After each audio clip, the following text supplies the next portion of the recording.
Mr. R.C. Bartlett and Mr. Bruce Wood, and the topic is the National Association for the Advancement of Colored People and Environmental Challenges or Environmental Injustices, as it has been described here today, because I think some of the things that we're talking about are indeed injustices as far as the poor and minorities are concerned. And of course, Mr. Bartlett, we understand that you've been involved quite recently with quite a bit of legislative activities dealing with this. Let's talk about that. Oh, sure.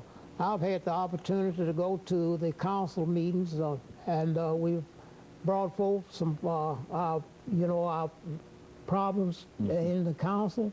And not only the council, we've had opportunities to go up on Capitol Hill, which we've met representatives and senators, and we also met the governor, and we've brought forth concerns in front of all the people that were listening at the things that we had to say about the environment, and we've had some real listening ears.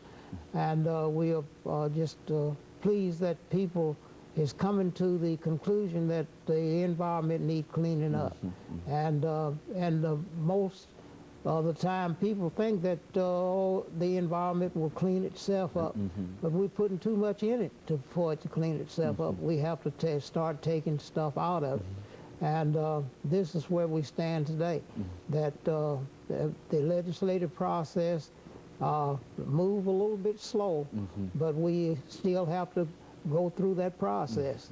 And we're pleased that we are right here in the central part of the state where we can touch each and every county right here without leaving Nashville. So we're blessed for that part of it, and I'm concerned that people are mostly getting concerned, and what we need is more people to get concerned. Come on into Burnt, come on into the NAACP. Let's listen and work the problems out together, and we can do it.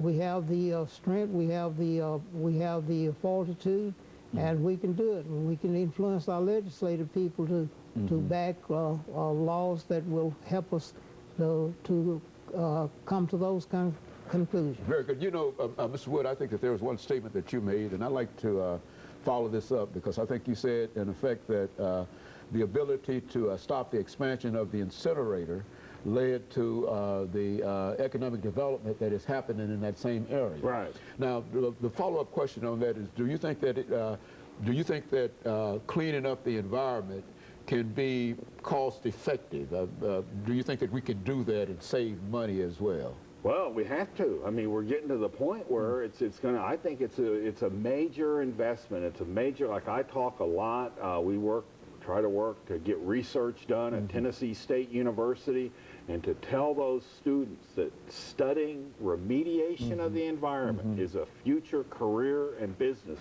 We've got the Dixon County landfill, that the groundwater underneath that, now it's spread out 3 miles. And if nothing's done to it, in 20 years it'll be 10 miles. And that's polluted water that's with these vinyl chloride, TCE, cadmium, just benzene, very toxic liquids. And if we don't clean it up now, it's going to be there for 2,000 years. So yes, there's a very, that's one thing that Mr. Bartlett's told me as we've driven around, and nobody's driven around more with me than Mr. Bartlett, going to Dixon County and everything. But anyway, is he's told me that back in the 50s, they used to just dump carcasses of cows and cattle out of the butchers into the river. And now, of course, people would have a riot if somebody did that, and they'd be arrested.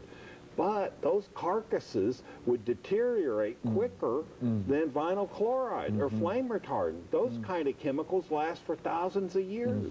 So we've kind of changed that. We don't get rid of the things you can see, but the things you can't see are going to be around for thousands of years, yes.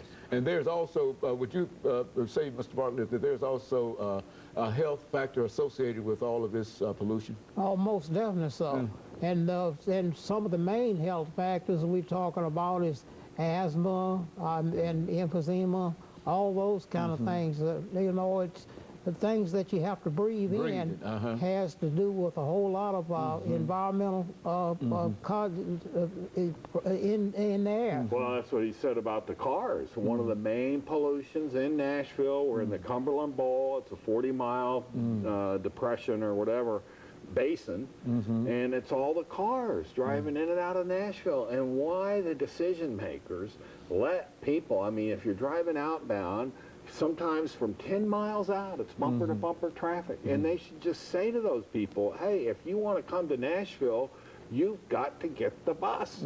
You're not driving your car into Nashville. You're going to park your car out past I-440 and drive a bus. And it's really a real problem in terms of... It's killing us.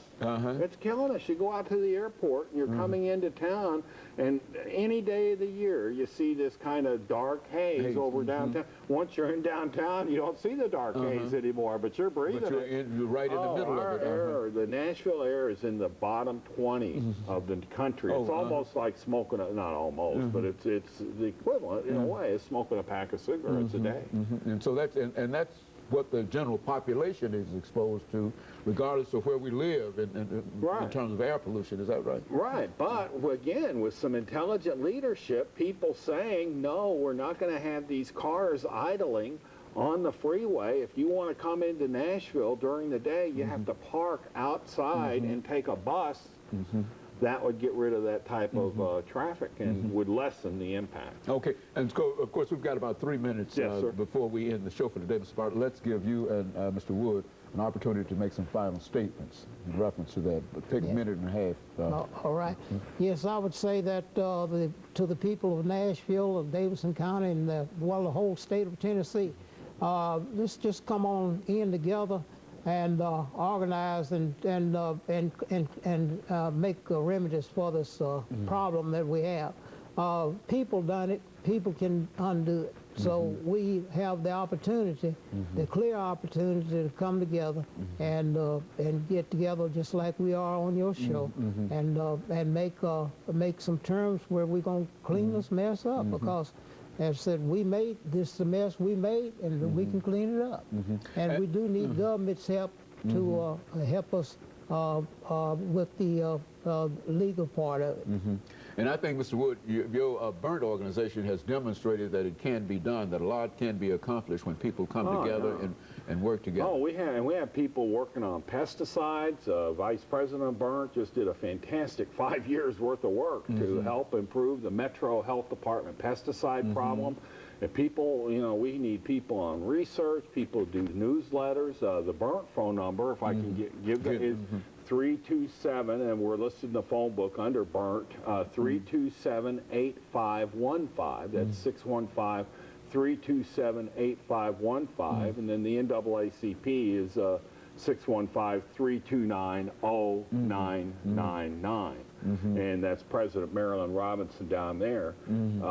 But it is something that you have to enjoy, and you have to think that as citizens, it's just like voting, you know, even is that you just vote, you just want to do something. But I'll tell you, the people down at the legislature, down at the Metro Council, they're welcoming. They want participation. They want people to be there. And I think when you put the scorecard over the 20 years at our group, I mean, I'm proud of that. That if it wasn't for our group, right now we'd have a $300 million expansion of the downtown. You know, I'd rather have a symphony hall. Very good. Okay, and of course, Mr. Bartlett, a final statement before we call it in. We just want to say enjoy being on your show, and we thank you for giving us the opportunity to be able to bring our grievances, and the joy for working with BURNT and the NAACP, and like Mr. Wood say, let's just organize and get together and clean it up. And the two of you both believe that it can be done if we have enough resolve and if we organize enough that we can stop all of this. Well, I'll just tell you this, Doctor. We're on a road to being dinosaurs. I mean, we have low-level chemicals. We're doing a panel on that. Each person in America has 125 to 150 chemicals in their body, acetone, benzene, that didn't even exist. So, yes, we need to work. Okay, and very good. And let me take this last half minute to to thank the two of you for coming by and giving us that information, and especially to know that the NAACP, because we've had a number of shows dealing with the NAACP, but we rarely had an opportunity to deal with what we're talking about today, and to know that the NAACP is still on the job, working wherever it might be able to assist minorities, poor, black people, or whatever group. And of course, let me encourage our audience to tune in again next week for another informative edition of Comments. Thank you and good morning.